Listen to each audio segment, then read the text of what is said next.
I love history, so my place of interest is Vietnam National Museum of History. There's an extensive collection of artefacts tracing Vietnam's history. They're arranged chronologically from primitive life to modern times. It's also near Hoan Kiem Lake and the Old Quarter, so you can spend time looking around and exploring Vietnamese culture. I'm fascinated by traditional handicrafts. At weekends, I usually go to Bac Chang, a pottery village not far from Hanoi Centre. My friend's relatives live there and they own a workshop. Every time I go there, they teach me how to make things, such as pots, vases or bowls. I'm learning to paint on ceramics now. Hanoi Botanical Garden is the place I like. There are lots of trees from different countries, a lake and a small hill. I usually climb up the hill and read books at the top because there's a large lawn. After that, I go down and feed the pigeons. Sometimes I just sit on the bench watching people dancing or playing sports. It's a nice place for those who love nature and quietness.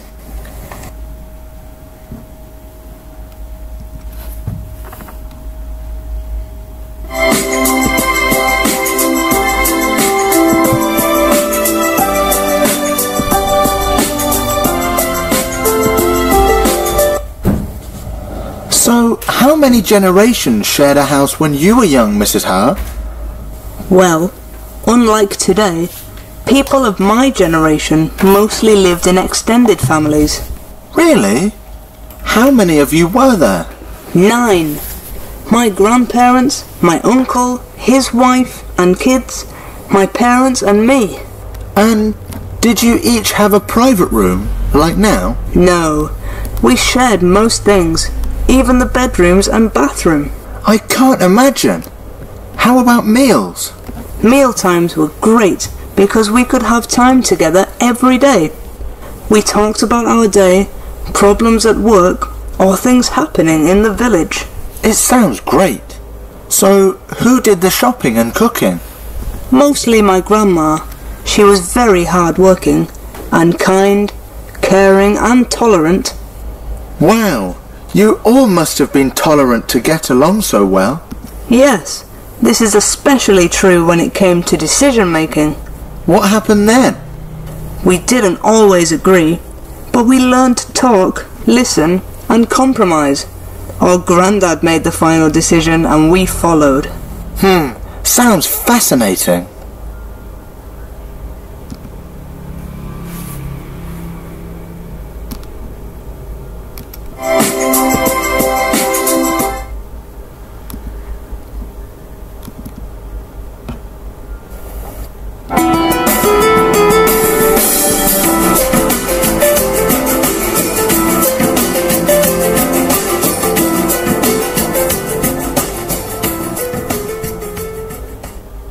Suzanne lives in Bangkok with her husband and 2 children.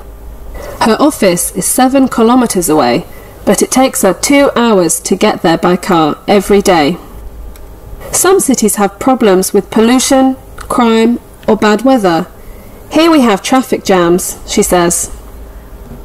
Before going to the office, she has to take her children to school, so she sets off at 5 a.m. The children sleep until they arrive at school. Then Suzanne begins her journey to the office.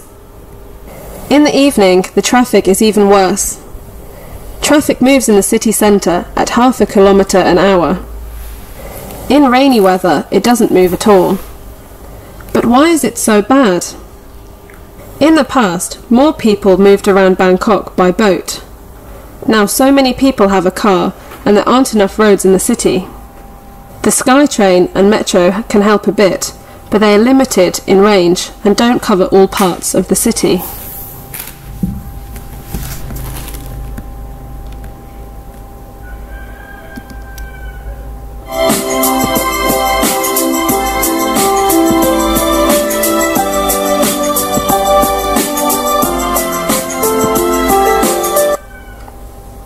It is said that Ha Long Bay is a magical place, attracting more tourists than ever since UNESCO's recognition of this beautiful spot. It is situated in the northeast region of Vietnam. With its rich history and picturesque setting, Ha Long Bay is the perfect destination for any tourist. Ha Long Bay is one of the most extraordinary natural wonders you will ever see. Viewed from any angle, Ha Long Bay looks like a work of art. It has 1,969 islands, concentrated in two main zones. The southeast, belonging to Bai Tu Lom Bay, and the southwest, belonging to Ha Long Bay. At the centre of the islands, there are wonderful caverns, such as Tien Kum, Dao Go, Sung Sot, and Tam Kum. For those interested in history, a visit to Van Dun Island, Poem Mountain, and the Bac Dang River is a must.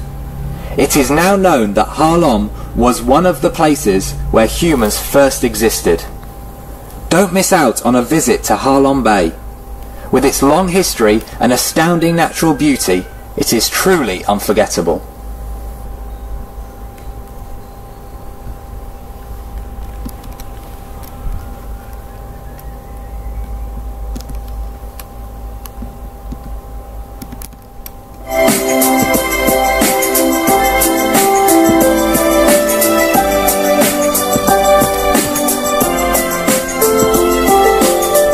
Hi Ishmael, how are you?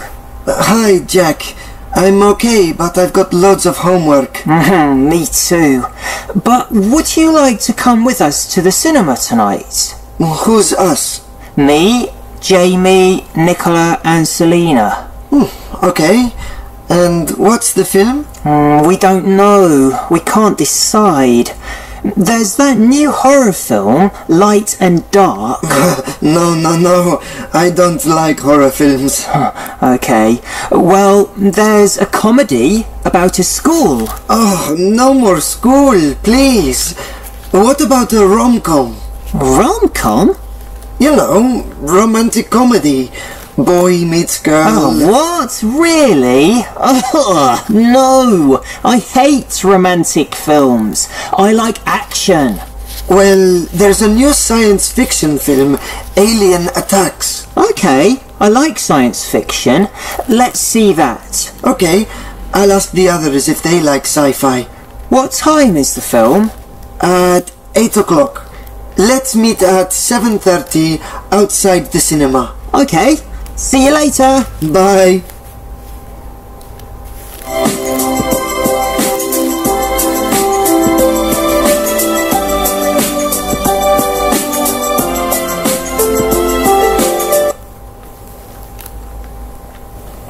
Hi Mike, how's it going?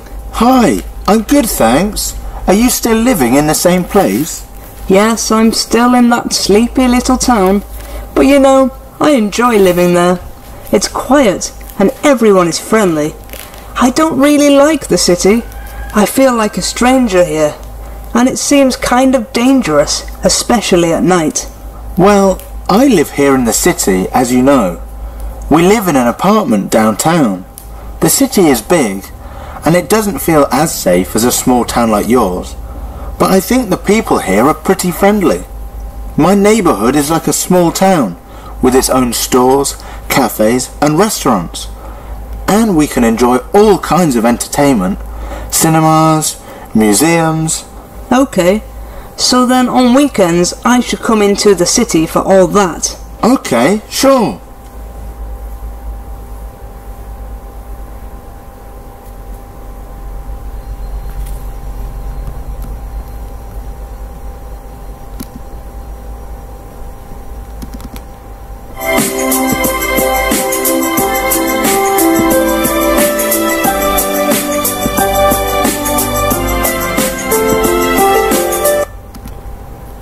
Mok Chow has recently become a popular tourist attraction that draws travellers throughout the year. People are attracted to this lovely town to admire its endless hills. The picturesque scenery here is unlike anything else in Vietnam. Many places remain untouched by people. Mok Chow. Apart from its fabulous scenery, Mok Chow is also famous for its local dishes, which are new to outsiders. People usually try them out of curiosity and end up falling in love with their amazing taste. Another attraction of this small town is its honest and friendly people. Visiting small villages in Mok Chau, tourists are welcomed into the locals' homes and treated with homemade corn wine. The warm and open hospitality of the people here has made it a delightful experience for domestic as well as international visitors. Located only 187 kilometers from Hanoi, Mok Chau can easily be reached by both private and public transport.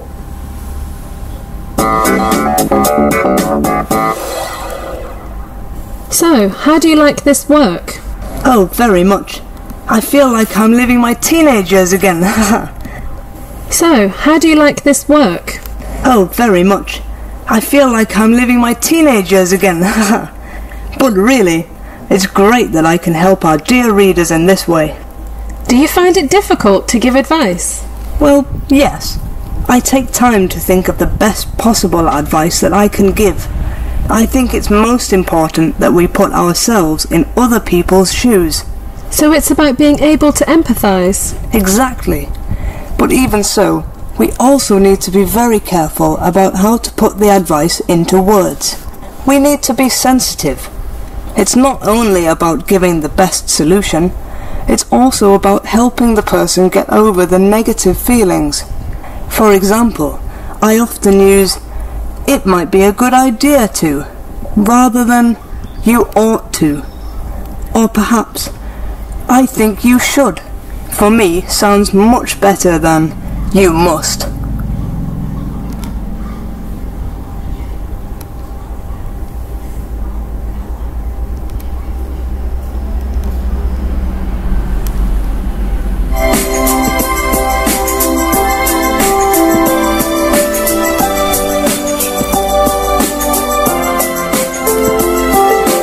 One.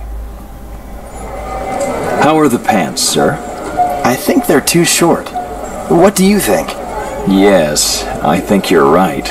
They certainly are too short. Can you get me a longer pair? 2.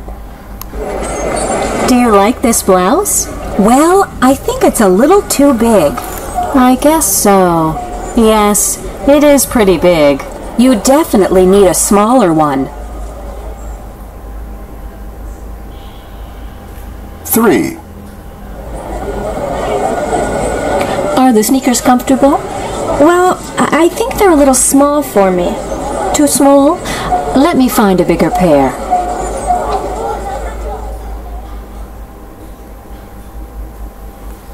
4. Are those jeans all right? I'm afraid they're too big for me. Okay, then let's find a smaller pair.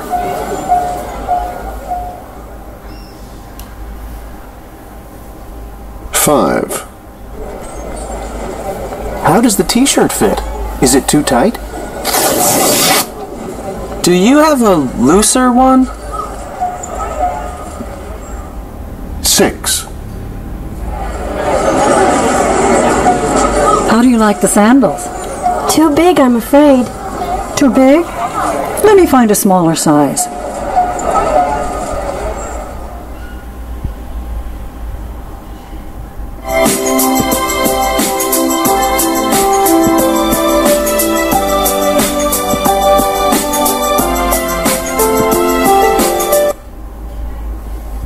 'I don't have a proper breakfast. I never have time because I always get up late. Normally, my mum buys a packet of biscuits and I have some on the school bus. At lunchtime, I'm always hungry, so I have a hamburger, a packet of crisps and a cola. I can easily get them at the school canteen. For dinner, I like fried beef, noodles and eggs. I don't really eat vegetables because they aren't tasty. My mum says my eating habits are unhealthy. I'm thinking about changing them. If I continue eating like this, I may become overweight. My brother doesn't have healthy eating habits, but I do. For breakfast, I usually have a bowl of cereal, a glass of milk, and a banana.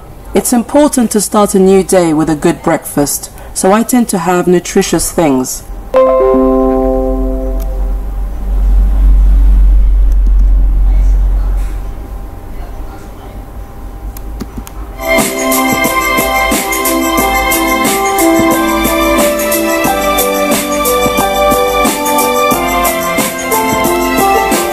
One.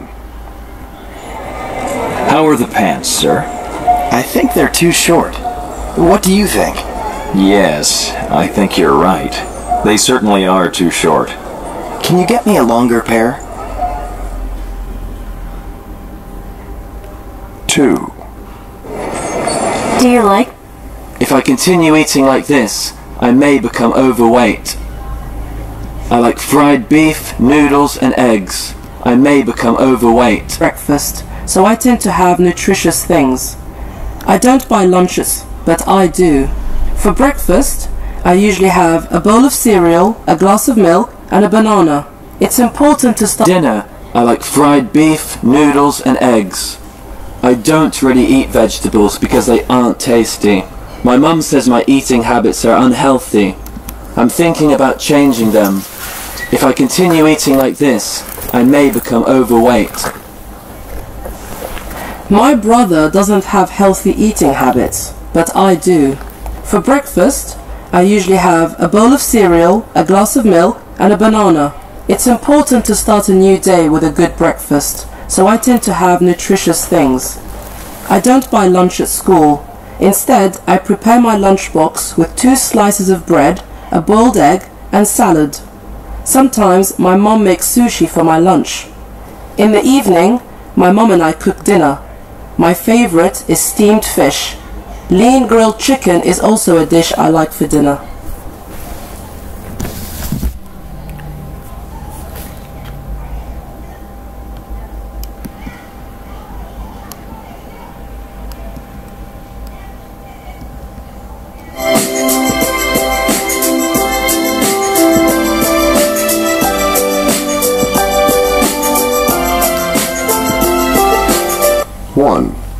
Do you have any brothers and sisters, Stephanie?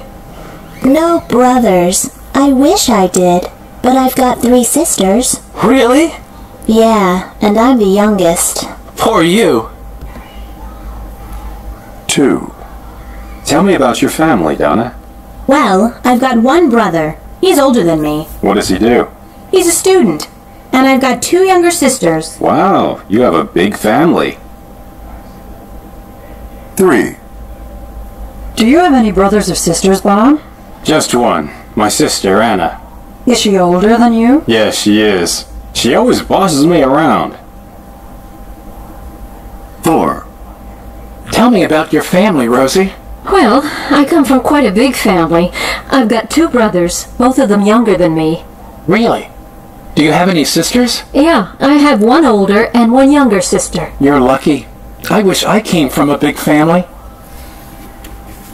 5. Do you come from a big family, Tina? No, I'm an only child. It's just me and my parents.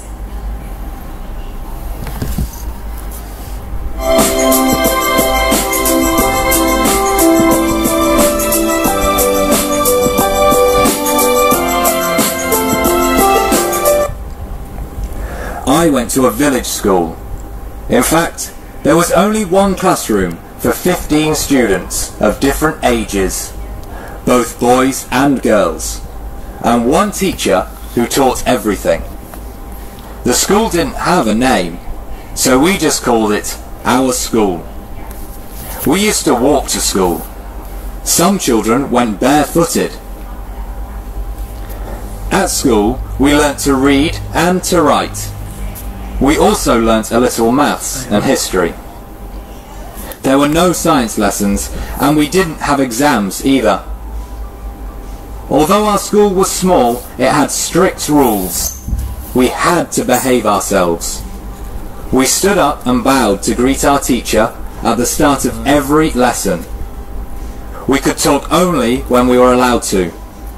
However, we had no homework and no extra classes. I had a lot of time to play outside and to help my parents in the house.